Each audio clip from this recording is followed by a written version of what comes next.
Hi மக்களே, நான் உங்கள் ஐரா. இன்றைக்கி என்ன பார்க்க போகிறேன்னா சாலக்கருவாடு தொக்கு. வாங்க எப்படி செய்யலான்னு பார்க்கலாம்.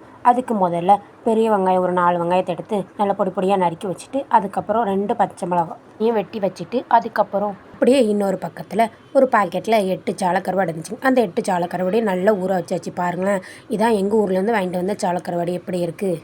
அதுக்கப்புறம் பாத்திரத்தில் தேவையான அளவு எண்ணெய் ஊற்றிட்டு நல்லா எண்ணெய் காஞ்சி வந்ததுக்கப்புறம் நம்ம நறுக்கி வச்சுருக்க பெரிய வெங்காயமும் பச்சை மிளகாயும் இதில் சேர்த்து வதக்கிக்கிடணுங்க.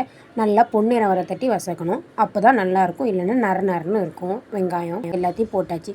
வெங்காயம் போட்டு நல்லா கிண்டி விடமுலையே உப்பு போட்டு விடணும். அப்போ தான் உடனே வசங்கும், இல்லைன்னா கொஞ்சம் நேரம் ஆகும். அதனால் உடனே உப்பு தேவையான அளவு உப்பு போட்டாச்சுங்க. கொஞ்சம் நேரம் வெயிட் பண்ணணுங்க, ஏன்னா அது நல்லா வசங்கணும்ல. அது வசங்க தட்டி கொஞ்சம் அடுப்பை சிம்மில் வச்சுக்கிட்டு இன்னொரு பக்கத்தில் நம்ம ஊற வச்சுருக்க சாலக்கருவாடை எடுத்து கழுவ பெய்யாச்சுங்க.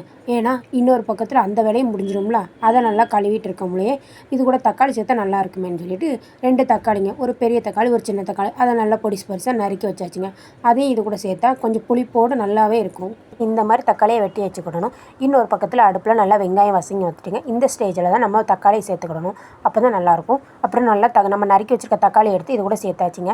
சேர்த்த உடனே கொஞ்சம் தண்ணி ஊறுற மாதிரி இருக்கும். அதனால் நம்ம நல்லா சுண்டை வசக்கி வச்சுக்கிடணும். அப்போ தான் நல்லாயிருக்கும். நல்லா சுண்டை வசங்கி வரட்டுங்க. அதுக்குள்ளே நம்ம கழுவி வச்சுருக்க கருவாடை பார்த்துட்டு வந்துடும். பாருங்கள், கருவாடை நல்லா கழுவி எடுத்தாச்சுங்க. இந்த மாதிரி நல்லா கருவாடை கழுவி வச்சுக்கிடணும். அதுக்கப்புறம் வெங்காயமும் தக்காளியும் நல்லா வசங்கி வந்துட்டுங்க. இந்த ஸ்டேஜில் நம்ம கருவாடை கழுவி வச்சுருக்க கருவாடை எடுத்து சேர்த்துக்கிடுவோம். இதே மாதிரி ஒன்று கருவாடை எல்லாத்தையும் மொத்தமாக சேர்த்துக்கிட்டு நல்லா வசக்கி விட்டணும். அதாவது கருவாடை நல்லா தனித்தனியாக போகணும், நல்லா முழுசாக இருக்கக்கூடாது. தனித்தனியாக போனால் தான் நல்லா வெங்காய தக்காளி கூட அந்த ஃப்ளேவர் நல்லா இறங்கும். கொஞ்சம் நேரம் அடுப்பில் அப்படியே வச்சுக்கிடணும்.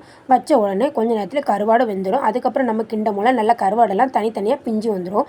அந்த நல்லா கருவாடு பிஞ்சு வர டைமில் பாருங்களேன், நல்லா கருவாடு தக்காளி எல்லாமே சேர்ந்து நல்லா ஒரே மாதிரி வெந்து வந்துட்டு பாருங்களேன், நல்லா எண்ணெய் பிரிஞ்சு வந்துட்டு.